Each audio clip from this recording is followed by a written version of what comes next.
Paroles de femmes, une nouvelle semaine nous attend avec une nouvelle invitée aussi, mais qui n'est pas nouvelle puisqu'on l'a déjà eu sur Paroles de femmes. Bonjour Aurélie, bonjour, tu vas bien? Oui, ça va très bien, merci. Bonjour les filles. Deux Aurélie pour le prix d'un aujourd'hui. Le meilleur combo. Le meilleur combo.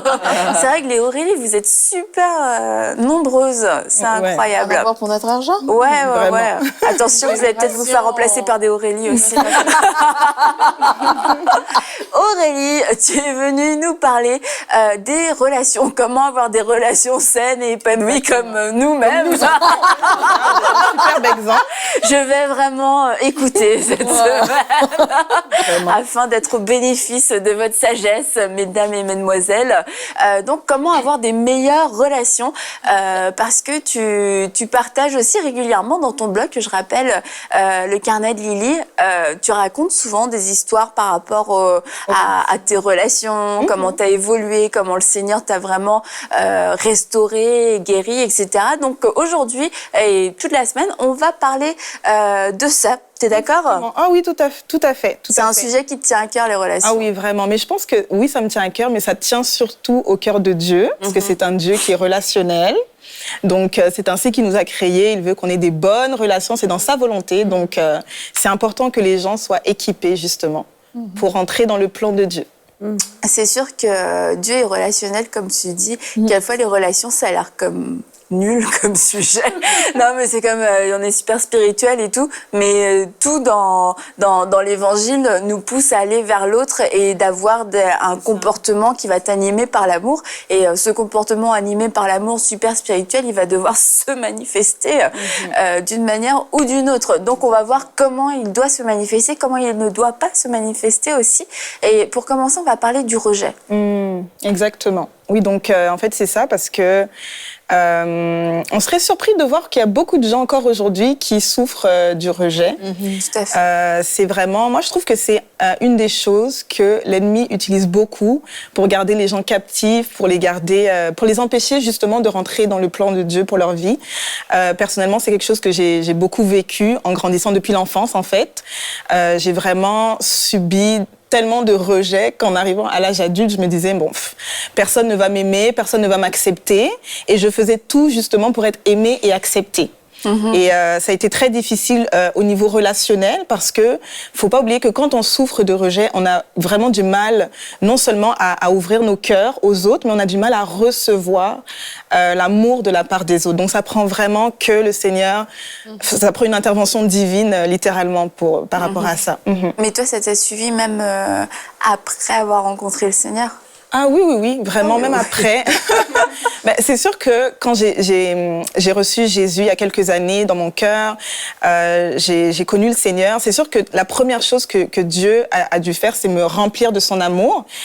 C'est certain, mais même après ça, j'avais encore des séquelles de relations passées. J'avais encore des séquelles, c'était assez difficile parce que j'arrivais pas nécessairement à m'ouvrir. Donc moi, au niveau relationnel, sincèrement, ça a pris que le Seigneur opère vraiment parce que c'était très dur de bâtir des vraies relations, des relations vraies. Je dirais des relations vraies parce que le fait que j'avais subi justement du rejet, même de l'abandon plus jeune, ça faisait en sorte que j'étais toujours à la surface dans les relations. Et souvent, c'est ça qui nous arrive, on reste à la surface. Donc on va pas en profondeur et même si Dieu pourrait amener des bonnes personnes dans nos vies, des personnes qui veulent nous aimer, ça peut causer des blocages, des murs. Donc, j'ai vraiment dû apprendre à laisser ça entre les mains du Seigneur et c'est vraiment ça.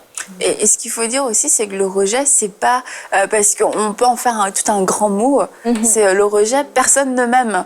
Mais c'est pas vraiment que personne nous aime. C'est pas obligé d'être aussi extrême. C'est juste que l'amour de Dieu et aussi l'amour des gens devient très conditionnel. Et tu disais, tu as reçu l'amour de Dieu. Et je pense que vraiment, ça, c'est un point important pour guérir du rejet, c'est de pouvoir avoir cette révélation.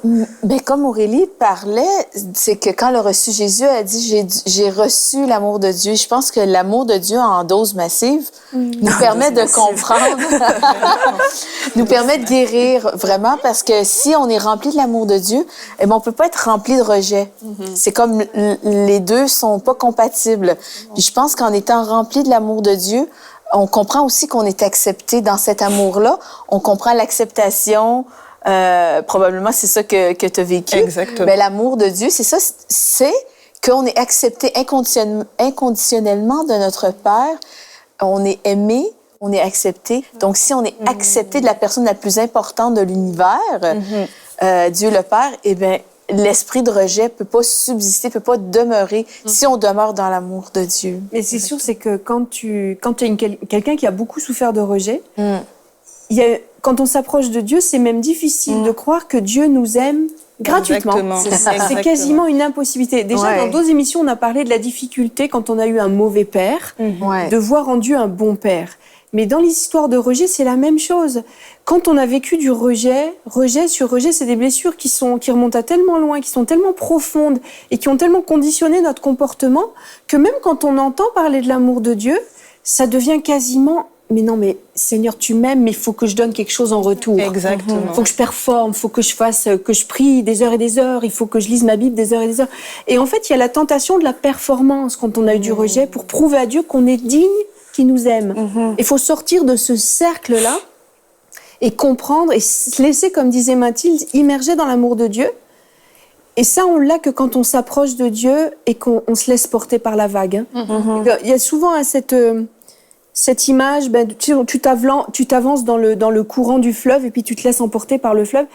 Tu arrêtes de raisonner ton rapport avec Dieu, t'arrêtes de raisonner pourquoi il t'aime et que tu mérites pas, puis comment ça se fait qu'il t'aime et qu'il devrait pas m'aimer. Arrête, t'avances, puis tu te laisses porter. Et c'est lui qui va guérir. Mais ça revient vite. Chasser la nature à coups de fourche, elle revient au pas de course. Et quand on a eu un profond sentiment de rejet qui est ancré dans notre comportement, régulièrement, l'ennemi va revenir avec ça pour nous faire croire que Dieu nous aime pas parce qu'on n'est pas assez performant dans notre vie chrétienne. Et c'est vraiment un gros piège. Il faut en sortir et s'affranchir de ça, puis c'est une priorité. Vraiment. Et toi, Aurélie, ça se manifestait comment, en fait? Tu disais, tu restais en surface, mais le rejet peut à la fois se manifester par vraiment, on se met à l'écart. Tu sais, genre, tout le monde est en groupe et moi, je me mets à l'écart. Mais ça peut être aussi, quelquefois, autre chose, ça peut être plus de l'agressivité. Toi, t'étais plus dans quel... Tout? T'avais tout, toi? Moi, c'était tout. Moi, c'était vraiment la performance. Okay. Donc, même par rapport à Dieu, comme disait Anne tout à l'heure, toujours s'approcher de Dieu, mais c'est toujours mes œuvres. Si je ne fais pas quelque chose, il ne peut pas m'aimer, vraiment. C'était vraiment ça, et c'était très lourd. C'est sûr, ça a été un processus et tout. Sinon, il y avait l'isolement, donc j'étais quelqu'un, de toute façon, ça me dérangeait pas de rester toute seule dans ma chambre. Moi, ça me dérangeait pas à l'époque, parce que de toute façon, je me disais, moi, ça va, c'est tout le monde à l'extérieur qui a un problème. Donc moi, personne ne m'aime. C'est vraiment devenu quand même une certaine attitude, un peu de victime en réalité. C'était aussi beaucoup d'agressivité et de colère. Je dirais que l'agressivité et la colère... c'est vrai que tu nous avais parlé de ça dans la série sur le caractère. Ouais, vraiment. Moi, j'ai grandi, j'étais très, très agressive, très colérique, mais j'ai réalisé que c'était vraiment la crainte. C'était vraiment la crainte, c'était vraiment justement... parfois, j'étais même méchante. Justement, ça pouvait être au lycée ou quoi que ce soit, dans mes relations. J'étais même méchante. Donc, c'est comme si inconsciemment, je me disais, si moi, je suis pas au contrôle, si moi je fais pas ça, la personne va me faire du mal. Donc c'est un peu comme une relation de cause à effet. Je veux toujours être au contrôle de la relation, je veux toujours être en avant, parce que sinon je risque d'être vraiment blessée. Donc ça se manifestait de toutes les façons possibles. Des fois l'apitoiement aussi, donc ça rejoint l'isolement, l'apitoiement. Je pense que c'est compliqué, hein? Oui, vraiment, mais on s'en rend pas compte, mais c'est quelque chose qui nous ronge vraiment. Et si on ne le règle pas, même en arrivant dans le Seigneur, tu vas toujours agir avec les gens. Tu sais, même avec des fois dans l'église, même avec nos pasteurs, oh mais il m'a pas dit bonjour, mais des petits trucs, ça peut vraiment t'affecter si tu ne le règles pas, des petits trucs vraiment. On est auto-centré sur soi, en fait. En fait, c'est ça. Tout au monde, il tourne autour de toi. Et du coup, pour peu que les choses ne sont pas comme tu veux ou bien comme tu l'aurais souhaité, mais ça produit des grands scénarios, des grands schémas, et ça dans ta propre tête. Donc, c'est vraiment toi qui es le centre de tout. Et c'est sûr que c'est vrai, il y a encore beaucoup de gens qui souffrent de rejet, et certaines personnes aussi souffrent de rejet, pas avec toutes les caractéristiques. Hein. Moi, c'était la totale. il y a des gens qui peuvent juste ne pas ressentir peut-être de l'agressivité, juste manifester plutôt de l'agressivité. D'autres, ce sera plus je me renferme. Donc, le rejet, c'est pas... En fait, il faut, quand on fait des émissions comme ça, savoir identifier que, OK, moi, voici au stade où j'en suis. Ouais. Parce que c'est facile de se dire, je ne suis pas concernée parce que j'ai pas ci, ça. C'est sûr qu'avec telle personne, par exemple, si je suis plus proche d'Anne, je ne vais pas manifester forcément de la colère. Je ne vais pas manifester de la colère si je suis proche de quelqu'un, mais si je ne suis pas proche, la colère peut facilement sortir pour cette personne-là. Ouais. Donc, c'est vraiment de voir, OK, là, dans mon entourage, à quel niveau est-ce que moi, je me situe par rapport à ce dont on est en train de parler? Avec certaines personnes, c'est sûr qu'on ne va pas ressentir le rejet, mais si ça se trouve, avec d'autres ou dans d'autres environnements, on va le ressentir. Et là, c'est vraiment l'intérêt d'être là, c'est que chacun puisse se dire, OK, moi, à quel stade est-ce que j'en suis et comment est-ce que je fais maintenant pour aller de l'avant par rapport à ça, pour créer, comme on va le voir cette semaine. Il y a une autre, je pense, une autre manifestation du rejet. C'est des personnes qui s'isolent pas, comme tu as dit, qui n'ont pas de réaction d'agressivité, qui vont rentrer dans des relations qui ont une apparence de normalité avec les gens, mais au fond d'eux, ils se disent, de toute façon, ça ne durera qu'un temps. Il y a une espèce de fatalité, un fatalisme qui dit, oui, de toute façon, à un moment donné, il va arriver un moment, il va vraiment me connaître, puis de toute façon, ça va être comme... Et puis là, ça va péter, puis de toute façon... Et en fait, tu as une espèce de fatalisme là qui s'installe en disant, ça ne durera qu'un temps. Et ça, c'est grave parce que ça met une insécurité dans toutes les relations. Et la chose, si vous reconnaissez dans les portraits qu'on vient de dire, c'est vraiment, c'est pas les autres le problème. C'est pas les autres. C'est soi-même. Et il y a besoin d'une profonde guérison. Et il faut arrêter de rentrer dans des victimisations. Tu parlais de victimisation. Les Anglais disent pity party, là. C'est de se faire des fêtes de pity, là, de pitié. C'est moi le problème, c'est pas l'autre. Et il y a une démarche à faire devant Dieu, conscient de dire, Seigneur, j'ai besoin de guérison, de le reconnaître, et puis de laisser Dieu nous guérir. Il faut en être conscient, puis le verbaliser, ça. Et toi, tu l'as vécu apparemment, Aurélie, ce fatalisme. Non, mais tellement. Mais je pense aussi que c'est sûr qu'en grandissant, il y a certaines relations qui se sont terminées dans ma vie.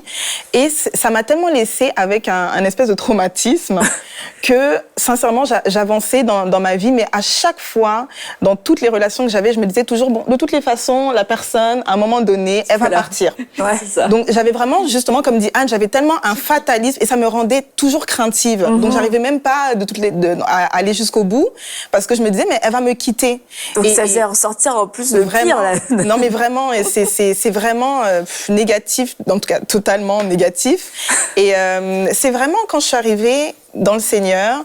Mais ce que je voulais dire aussi, c'est que Dieu peut aussi utiliser des personnes pour nous aider à guérir. Parce que moi, Dieu a aussi utilisé une amie, justement, pour m'aider. Je me rappelle, j'avais parlé d'une situation que j'avais vécue et qui faisait en sorte que j'avais tout le temps peur qu'on me laisse. Et le fait, justement, de lui en avoir parlé, elle a été tellement compréhensive, elle a été tellement à l'écoute et elle m'a rassurée. Donc, c'est sûr qu'il y avait l'aspect de la prière, de m'abandonner au Seigneur et tout, mais il y avait aussi cet aspect-là, OK, ça, c'est une vraie amie, elle m'a rassurée. Et elle m'a même dit, je me rappelle une fois, elle m'a dit, moi, je suis là. Tu vois, mais juste le fait qu'elle m'ait dit « je suis là » et elle me le répétait souvent. À chaque fois, on allait peut-être manger, puis après on devait se laisser. Mais moi, à l'époque, j'avais tellement on devait se laisser avec quelqu'un, j'avais toujours une petite tristesse, séparation. Voilà, une petite anxiété. Je sais pas pourquoi, mais bref, c'est sûrement relié. Et tu sais, elle me répétait à chaque fois, non, moi je suis là, je suis vraiment contente que tu m'aies fait confiance, que tu aies su m'ouvrir ton cœur, c'est un privilège. Donc c'était vraiment l'écoute, la compassion et le fait que la personne soit là, ça m'a aussi aidée à sortir de là et à me dire, non, mais il y a vraiment des gens qui m'aiment, pour qui je suis, qui m'acceptent. Et qui persévèrent à t'aimer. Et qui persévèrent Parce aussi. que t'aimer, c'est pas difficile quand t'es la personne qui se sent rejetée. À la rigueur, parce que tu es assez sympathique, je dirais, mais c'est la durée de la relation. Exactement. C'est pour ça que quand on est dans la position d'ami de quelqu'un qui a un sentiment de rejet, c'est vraiment de persévérer à démontrer qu'on aime la personne et puis pas laisser trop de temps entre deux manifestations de notre intérêt. De dire, envoyer un petit email, un petit texto, un coup de fil, je suis là, je pense à toi.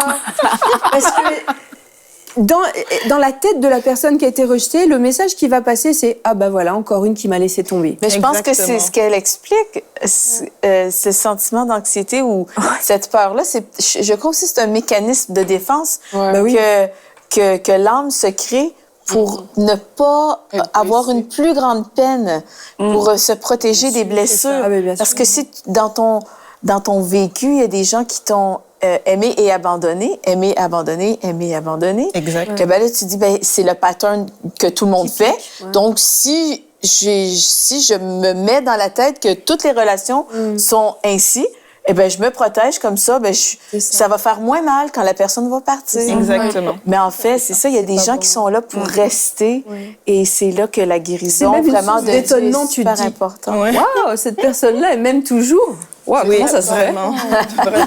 Parfois, on ne veut pas être vulnérable quand on souffre de rejet. C'est Vraiment. qu'on ne veut pas laisser les gens atteindre Ben oui. une partie de nous que on sait que, OK, si je la perds, ben, ça veut dire que j'aurai mal, je serai blessée.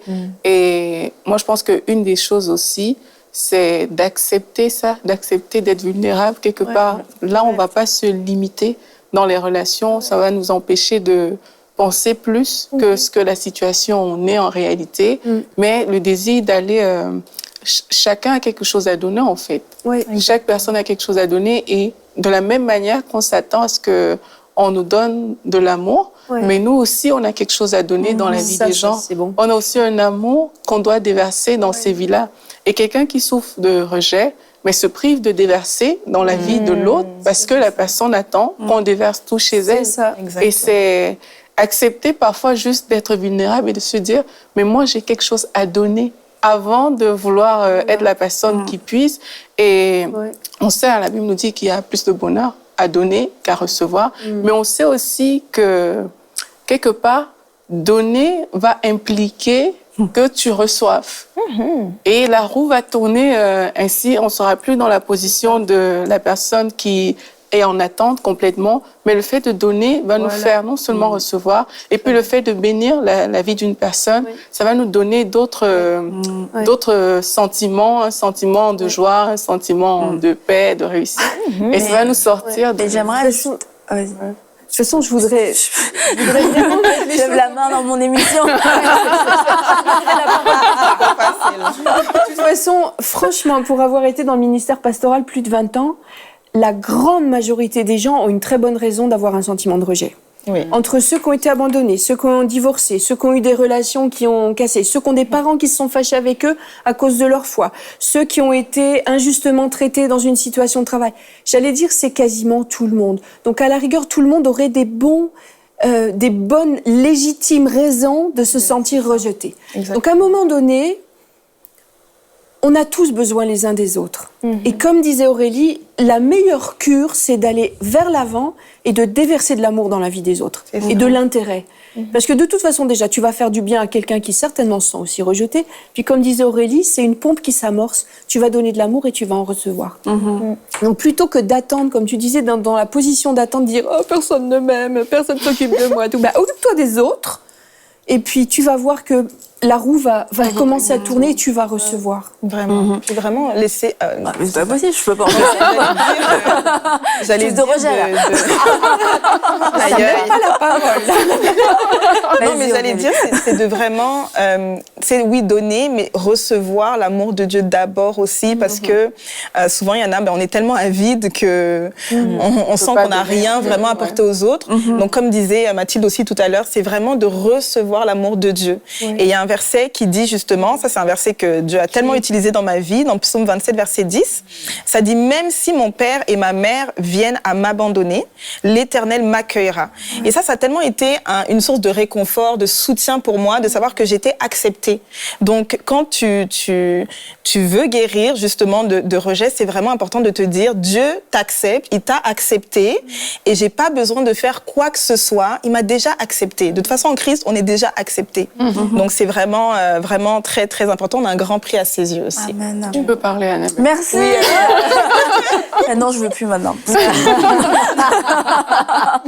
C'est pour rejoindre aussi ce que tu disais, Anne, c'est qu'en fait, oui, tout le monde a des bonnes raisons de souffrir du rejet, mais tout le monde n'en souffre pas, mais on est tous exposés au rejet, on a tous été rejetés, on a tous vécu des situations de rejet, mais tout le monde n'en souffre pas. Et ça va être quoi justement cette différence? Pourquoi est-ce qu'une personne va être complètement à terre parce qu'on ne lui a pas dit bonjour, parce qu'il y a un mot qui lui a semblé de travers, et que cette personne-là, et peu importe l'âge, je veux dire 10 ans, 20 ans, 40, 50, 60, 70, 80, et elle est complètement par terre, c'est un scénario sans fin, etc. C'est des nuits blanches quasiment, et que l'autre personne, moi je me souviens pas. Ok, ouais, c'est vrai.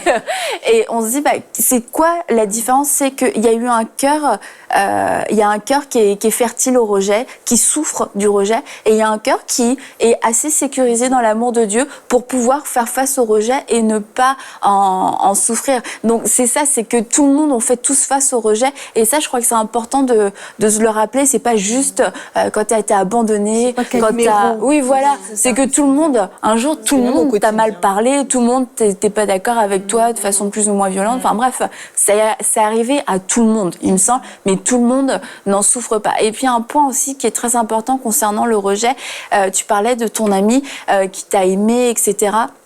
Tu as parlé de la prière, et ça, je crois que c'est des points vraiment très, très importants. Toi, Anne, tu disais de manifester son amour régulièrement. Persévérer dans l'amour, et l'amour de Dieu, etc. Mais je crois qu'il y a aussi un point qu'on ne doit pas négliger, c'est que le rejet peut devenir vraiment spirituel et une oppression spirituelle. Et dans ces cas-là, je veux dire, les personnes peuvent t'appeler autant de fois qu'ils veulent, que tu veux. Je veux dire, ça changera pas grand-chose. La Bible nous dit qu'on n'a pas à lutter contre la chair et le sang, mais contre des esprits méchants. Et je crois qu'il y a vraiment une dimension aussi spirituelle dans ces cas-là. Donc, que faire ? C'est sûr qu'on ne doit pas traiter les symptômes. Moi, je pense qu'il faut toujours aller à la racine. Donc, je me rappelle, par exemple, dans certaines situations, quand j'allais dans la prière, j'allais vraiment déraciner. Mais ça demande la foi aussi. Tu vois, il faut croire que ce qui est écrit dans ma parole, c'est ça que Dieu veut pour moi. Et il faut vraiment le recevoir, il faut le déclarer. Il faut vraiment... En fait, il faut se l'approprier, cette parole-là. Tu vois, ça demande vraiment la foi, de croire que à la croix, Jésus a payé justement pour que, il a même été rejeté pour que moi, je sois acceptée. Il faut vraiment faire cet échange-là avec le Seigneur, c'est très, très important. Et je dirais même aussi, c'est la même chose, parce que quelque chose que le Seigneur m'a vraiment montré, c'est que des fois, le rejet, ça peut même être générationnel. Donc, c'est vraiment, comme on dit, spirituel. Des fois, c'est des choses que peut-être ça coule de source dans la famille. Tout le monde a vécu une oppression à ce niveau-là. Donc, c'est important de vraiment le traiter dans la prière et par la foi. Mais c'est vrai qu'il y a un enfant qui est éduqué dans le rejet. C'est ça. La mère a vécu du rejet, elle va manifester ce rejet, cette insécurité, cette façon d'aimer, de mal aimer et de mal recevoir l'amour. Ça va être tordu.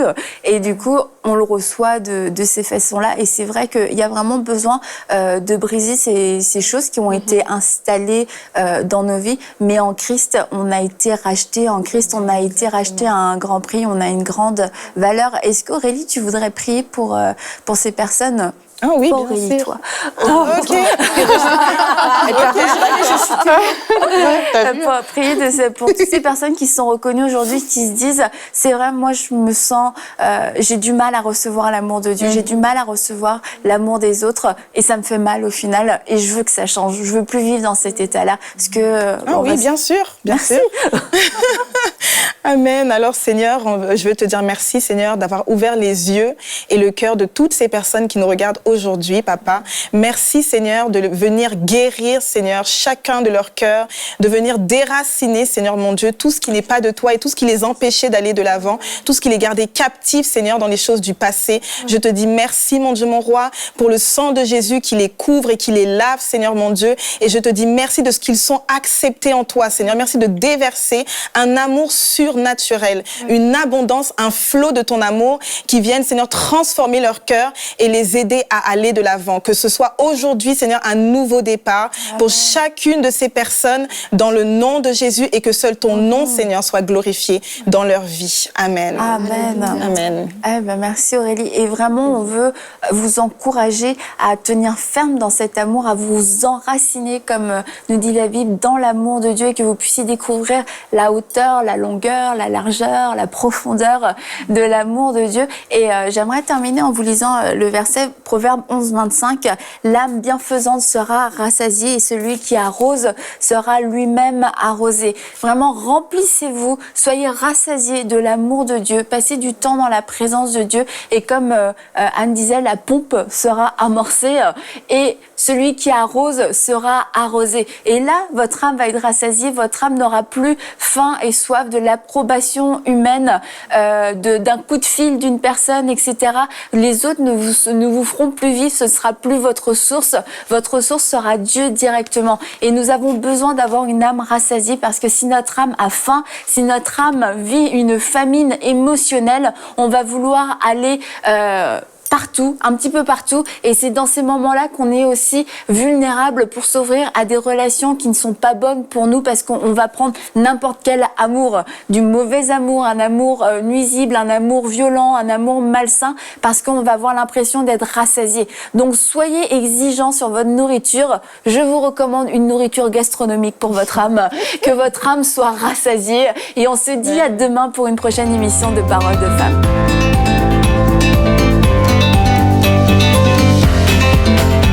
Retrouvez toutes les émissions de Paroles de Femmes en intégralité sur www.emcitv.com. Cette émission a pu être réalisée grâce au précieux soutien des partenaires d'Enseignement Canal International. Retrouvez tous nos programmes sur emcitv.com.